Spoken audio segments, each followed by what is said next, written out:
we grew up pretty much with a self-sustaining family and community. My parents had a little community of four houses where my aunts and uncles and in-laws, they all used to grow crop and raise goats and sheep, right? And so it was maybe very far and few in between visits to go into Albuquerque to get like canned goods. My mom refers that to as like back in the day, if you had canned items, you were considered rich, right? Mm, Because we weren't, it was something store bought, I believe. I think that's what the reference was. mm, And so, growing up, I had the best of foods. We learned how to cultivate corn, squash. I think that was our main crop. I don't remember anything else in there, but we were also able to contribute to local families and ceremonies in the community because mm. the bounty was so plentiful back then. And I think at times my parents were able to donate a goat or two to different, maybe not so much families, but ceremonies. And so that's my roots. Yes, I that's what inspired me. So like in 2015 and 16, we were it was a tough time in life, and Mhm, um, I we were living out of our vehicle mhm. and staying in a shelter at night, and we were just like fast food this, fast food that. Yeah. And then ironically on my birthday, exactly to the date on my birthday, I was diagnosed with diabetes. Mm. And so that was a question to self, like, what am I doing to myself? Or Yeah. um, why did I develop this? And so I kind of analyzed what we were eating when we were younger. And so alongside with the struggles, we were doing pop-ups to make ends meet. We would have community come and show up and support the best they could. But I'm sure that with so many pop-ups that we did, people tend to get tired of the same food over and over, right? Yeah. And so we had to upscale, we had to re-innovate our menu, and it was just the majority of the time it was Navajo tacos, Indian tacos.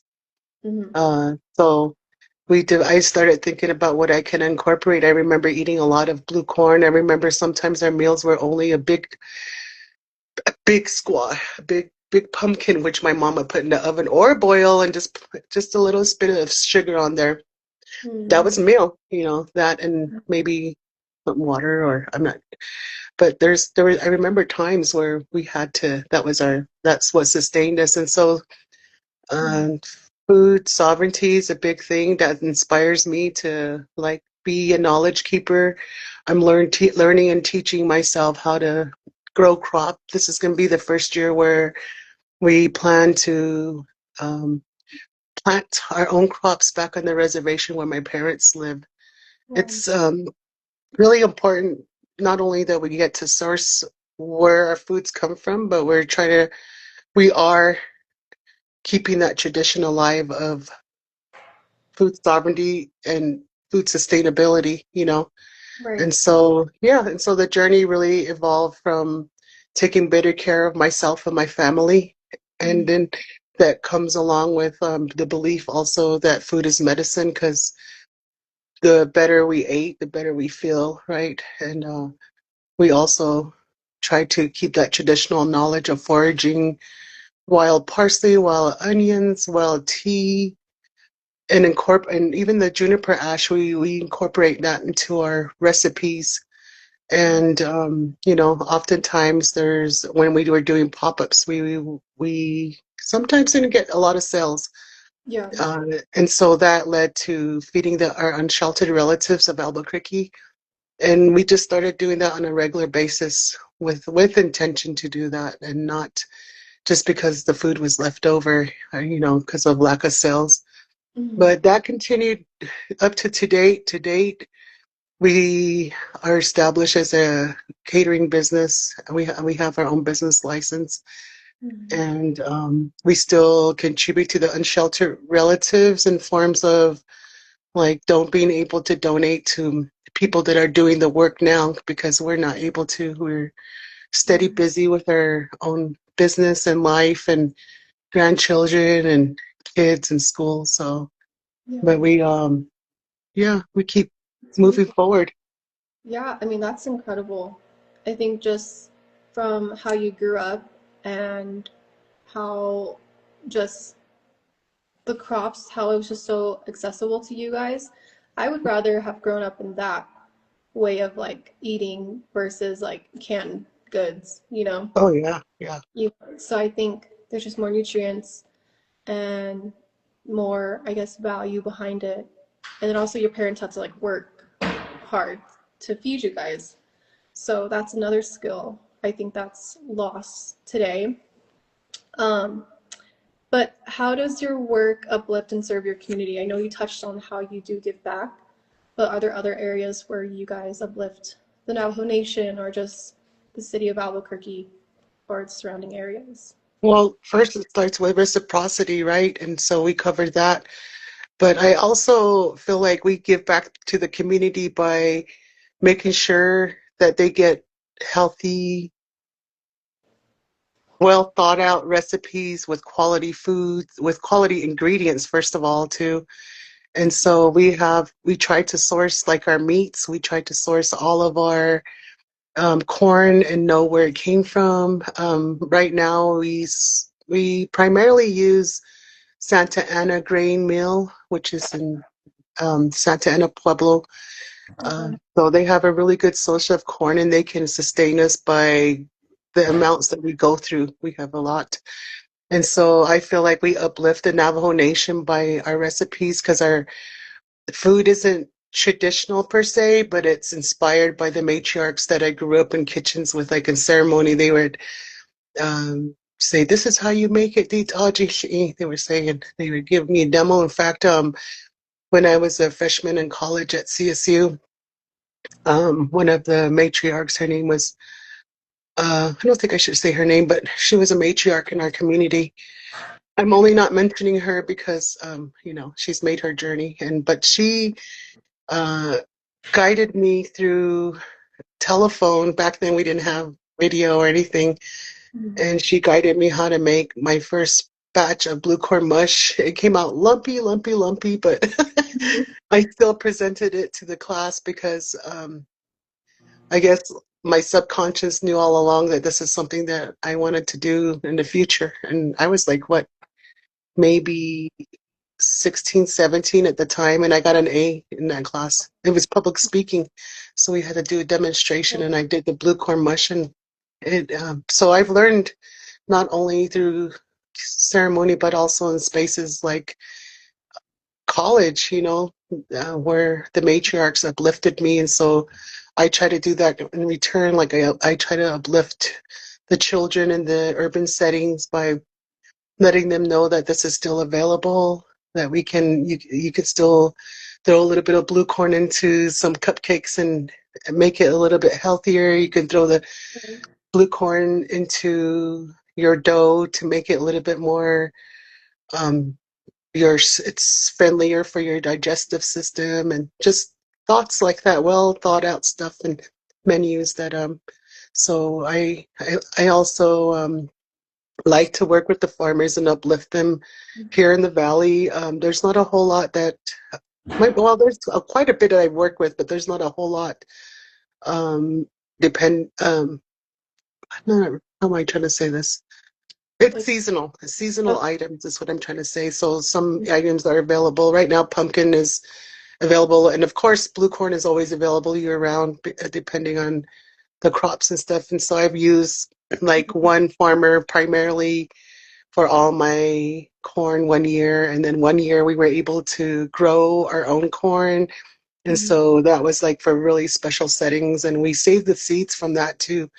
Nice. Seed banks are very important too. I remember my mom used to always stack it on top of the refrigerator, and when it's time to crop, and she would bring out mostly paper sacks, and we would go through that and plant the Mm, seed.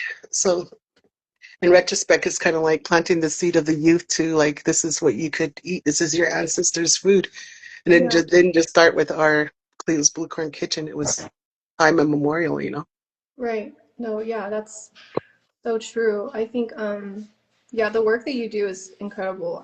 I've seen just like how you worked with us with Native Women Lead, but also like the Culture Center, and then just like other farmers from just around the state and reservations. Um, so incredible work, and like what you're doing is really like paving the way for the younger generation to take on those roles. And I think it's becoming more important, especially just with our economy and where things are going in the food industry. So, what projects or goals are you excited about right now? Oh Or yeah. There's always pivotal moments in our catering business. We're always evolving. We're always trying to make our food a little bit healthier, a little bit better. I think that's just the challenge of any entrepreneur, anybody, whatever you do in life, you always want to do better. And I think that's just the mindset of what our ancestors put in us, like, yeah, go and that's what they say, keep going, don't give up.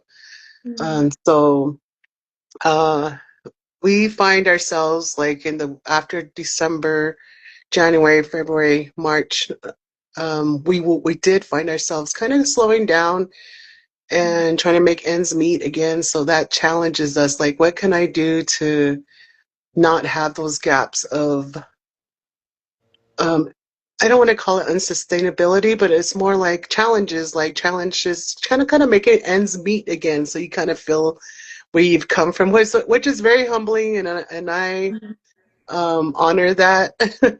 Honor that experience. I don't like it, but I honor it anyways. And so our pivotal moment right now is getting some green chili chicken squash stew, not the chicken, green chili squash stew, freeze dried and onto shelves. And we're going to do a tomato-based vegetable stew. These are all going to be vegetables because you can add your meat at the end. And Okay. so we want to do that in the blue corn mush. If you've ever made blue corn mush, it takes a good half an hour because Mm. you're constantly stirring it. You're trying to tenderize that dry corn and get it absorbed and stuff. And so we're going to do the complete process of cooking the foods, and then we're going to get it freeze dried. And we're currently taking classes with NMSU and American Indian Business Oh, wow. Enterprise. And so we're going to get that all, freeze dried, packaged, nutritional value. And so we could get that into stores near us. And so, and developing my websites and development stage, it's almost complete. And so folks will be able, I'm hoping this is the new thing to do is to order on Amazon because this website developer, I'm going to plug her in. Her Mhm. name is Miss Bowen Creatives. So she's doing my website development, Vanessa Bowen. And so Okay. she's just awesome website developer. So Yeah. Hmm. that she's done websites where the food business was linked to Amazon. And so we also work with backyard farms to do the freeze drying part and the nutritional value on the back and labeling and all that. So it's ongoing. It's always ongoing. So I'm excited about that. I want to complete it by the end of next year around this time. Hopefully no, hopefully it will be on Yeah. shelves. So Yeah. that's a real big thing coming up. And just like there's certain aspects that you can't really use like as if like it's sad because we were regulated by the government, right, to Hmm. not be able to forage foods. Like if it's not considered a food by the government, then you can't really list that in your food creations, right? And Hmm. so part of that can be ashes, but then I just found out that juniper ash is considered a food. So I'm really Mhm. happy about that for the liquor mush side of it. But yeah, just getting to know more about it's always a learning process being an entrepreneur, what we can do better, what stays good, and yeah. Yeah, I mean, I could imagine. I'm not an entrepreneur, but I'm pretty sure like being in business for 10 plus years, I'm almost positive you run into so many obstacles and challenges. Um, that leads me to my next question. What are you most proud of since starting your catering business? I think when I reflect on it, I love the food and the reactions from people that's just humbling and it grounds us. But Hmm. what I'm the most proud of is not not giving up. Yeah. Hmm. I I mentioned a little bit earlier that the food is so powerful. It is medicine because it got us through so many obstacles Hmm. from making ends meet, to pay electricity bill to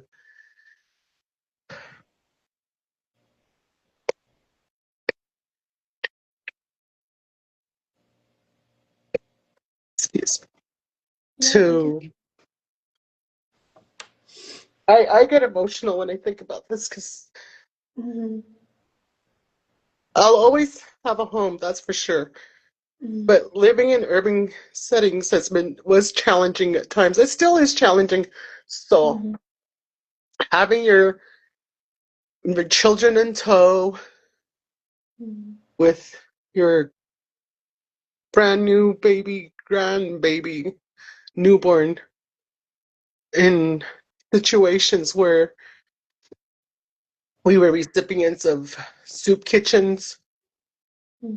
and just to get by, because of the oppression of the system. Right. It's the system that keeps us down. And I'm really proud that we got through that. And I'm glad that we never gave up.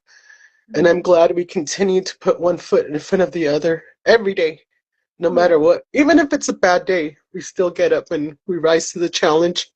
Hmm. And so that's what I'm most proud of.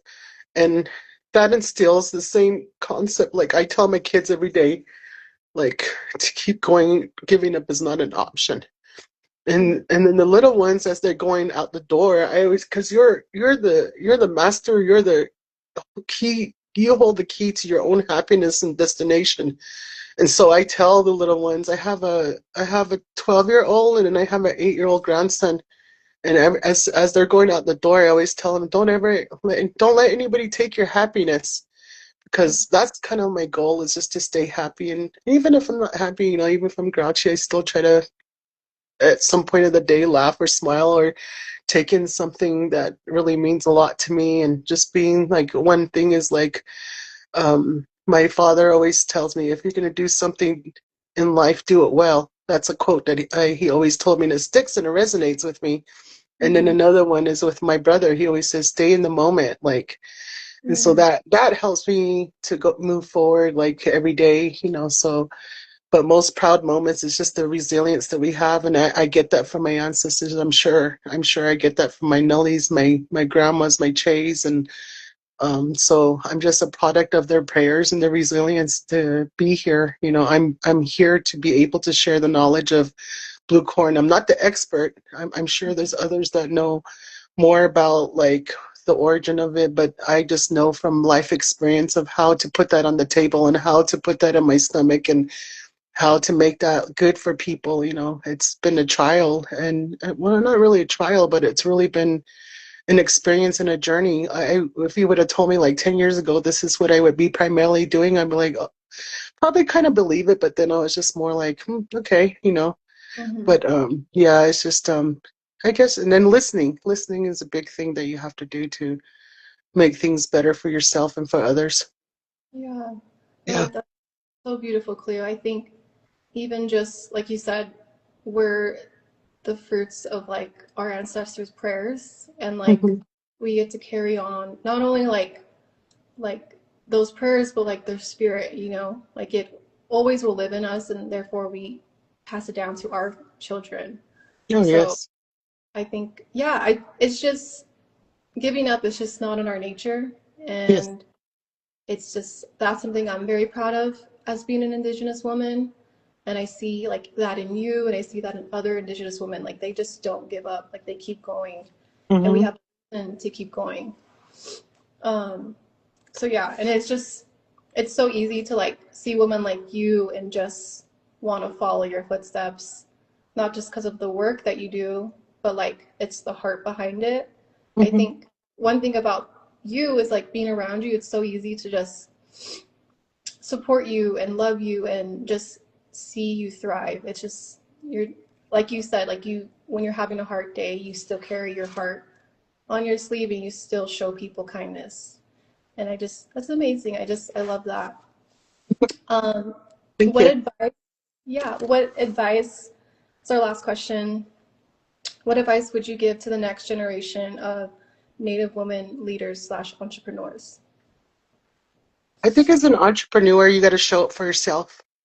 You have to show up for yourself every day because nobody's going to do the work that you plan to do. Nobody's going to make Mm-hmm. that jewelry. Nobody's going to make that cupcake. Nobody's going to make that burrito for you because it's your style. That's your signature, so to Mm-hmm. speak. Just like showing up for work, you have to clock in and you got to show up and do your work well because that way they keep you on, right? It's the same thing as an entrepreneur. You got to, otherwise you're not going to be able to thrive in your business if you, it's okay to take breaks and take care of yourself too, but like at the same time, you got to work hard. Like we Mm-hmm. work hard, like, like I mentioned, there's been times where there was a lag in like monetary income. And so we have to work that much harder so we can pay that bill. So next month we don't have like a, a stack of bills. Instead, we have like we're on top of things. And so you have to show up for yourself. And you, if you really, if this is your heart's desire, this is your goal to be a entrepreneur that's successful, you've got to show up. And then another thing that I always stress is use the resources presented to you. If somebody says, "Hey, I got this class, can you show up?" Hey, there's a free marketing and business essential class at New Mexico Community Capital. Go show up, sign up, bug them. It's a really good resource. That's one of the resources that helped me amplify my work. And like for Native Women Lead, like when you ask me to do this, I sure, anywhere, anytime, like if it involves my business and if I could be a part of be a good relative within the community, Mm-hmm. I'm there. Like right now, my immediate community is Albuquerque.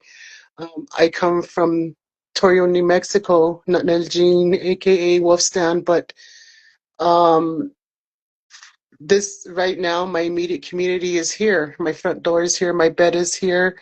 And so I show up for this community. Like I would love to move back to my homelands, Mm-hmm. but right now is not the time. And then, so I try to be resourceful. I try to be useful. I try to be contributing member of my community. And that depends on who I surround myself with, and Yeah. it's not just Native America, but I have other bigger communities that I'm um, obligated, not, yeah, obligated to show up for because, Mm-hmm. it's not just Native Americans that I show up for, but I also have, we have mixed blood in our family, so we show up for them, like show up for marches and show up for their invitations. And it just makes you, I Yeah. think, a more well-rounded person all the way around. Mm-hmm. I agree. I totally agree. I think, yeah, showing up for ourselves and our communities, but also showing up for other communities as well, Mm-hmm. who they face oppression is just probably in a different setting, Mm-hmm. but like being there for them is like it's just necessary right now. So Mm-hmm. I I agree. Thank you so much, Cleo. Where can people find you, whether it's like your website or your socials? Okay, my website I'll be posting soon when it's done. But if Okay. you need to take a look at what I've created, you can look on Instagram here. I have some pictures. I have Cleo's Blue Corn Kitchen on Facebook that has pictures of what I create, or if you need to book something, You can reach me at Cleo's Blue Corn Kitchen at gmail.com, or you can reach me directly. Send me a message at 505-453-1083. All my contact information is on all my socials. Yeah. So that's what we do too. Yeah. Okay. Perfect. And I will link it on our social as well so people can Okay. find you and connect with you. But thank you so much for sharing your heart, your business, and we love you and we're so excited to see what is in store for you this year. And I know a lot of good things are for sure happening. Oh yeah, you guys are getting pork tamales. They just got pulled from the pot.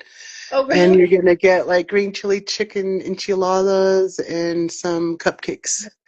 Oh my So we'll gosh. be dropping that off and putting it in the refrigerator. I think you guys have a microwave to microwave that, or I think there's an oven there. I'm not sure. So, but Yeah, that food sounds amazing. I'm so excited. we'll be there Yay. soon. Well, thank you, Cleo. Thank you Thank guys. you And too.